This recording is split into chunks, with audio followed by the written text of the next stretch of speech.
Hello, I am Dr. Ramesh Ranka, Chief Orthopedic Surgeon at Ranka Hospital, Mukund Nagar, Pune.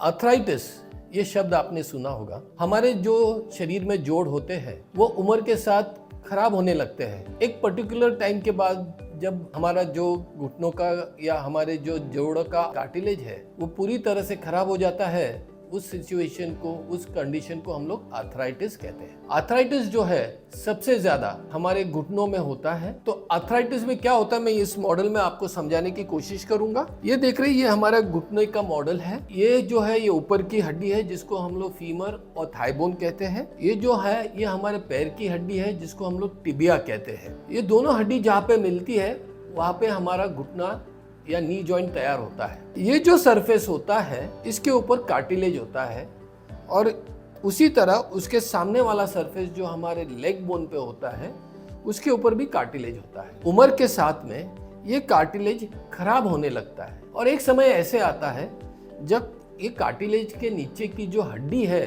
वो expose हो जाती है। जब ऊपर की हड्डी और नीचे की हड्डी एक दूसरे के ऊपर आने लगती है, एक दूसरे के साथ मिलने लगती है, तब वो बहुत ही ज्यादा दर्दनाक होता है और इस कंडीशन को हम लोग आर्थराइटिस कहते हैं। आर्थराइटिस होने के कई वजह है। एक महत्व की वजह जो है वो है रूमेटॉइड आर्थराइटिस, जिसे हम लोग संधिवात भी कहते हैं। संधिवात ये एक ऑटो इम्यून डिसऑर्डर है। इसके डायग्नोसिस के लिए एक विशिष्ट टेस्ट करने की जरूरत है जिसको हम लोग आरए फैक्टर या रूमेटॉइड फैक्टर कहते हैं।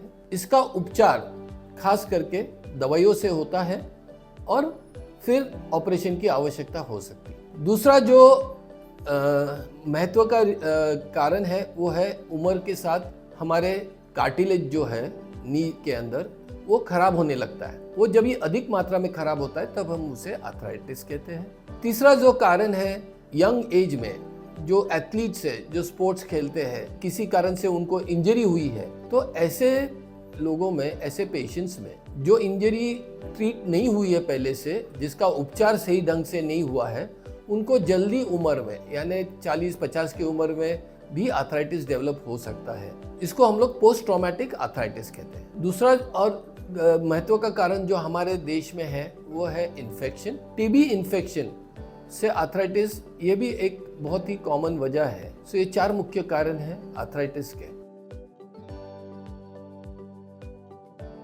नी आर्थराइटिस के उपचार के बारे में बात करें तो उसके स्टेज के हिसाब से अलग अलग प्रकार के उपचार उपलब्ध हैं। जो अर्ली स्टेज में आते हैं उनको हम इंजेक्शन का ट्रीटमेंट ऑफर कर सकते हैं जिसको हम लोग विस्को सप्लीमेंटेशन कहते हैं। विस्को सप्लीमेंटेशन ये एक स्पेशल रिसर्च किया हुआ इंजेक्शन है जो हम लोग ऑपरेशन थिएटर में घुटने लेकर पेशेंट के घुटने में देते हैं, जिससे काफ़ी टाइम तक 2 महीनों से लेकर 2 साल तक आराम पड़ सकता है। दूसरी जो उपचार पद्धति उपलब्ध है उसको हम लोग जॉइंट प्रिजर्वेशन सर्जरी कहते हैं। ये सर्जरी हाल ही में बहुत पॉपुलर होने लगी है।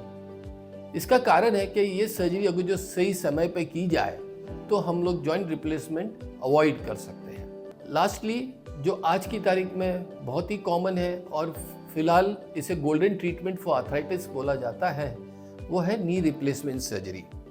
नी रिप्लेसमेंट सर्जरी आप इस मॉडल पे देख सकते हो कि इसमें ये हमारे थाई बोन पे एक कंपोनेंट लगाया गया है, लेग बोन पे एक कंपोनेंट लगाया गया है। तो ये दोनों कंपोनेंट के बीच में फ्रिक्शन ना हो इसलिए ये तीसरा कंपोनेंट लगाया गया है। इसको हम लोग जॉइंट रिप्लेसमेंट कहते हैं।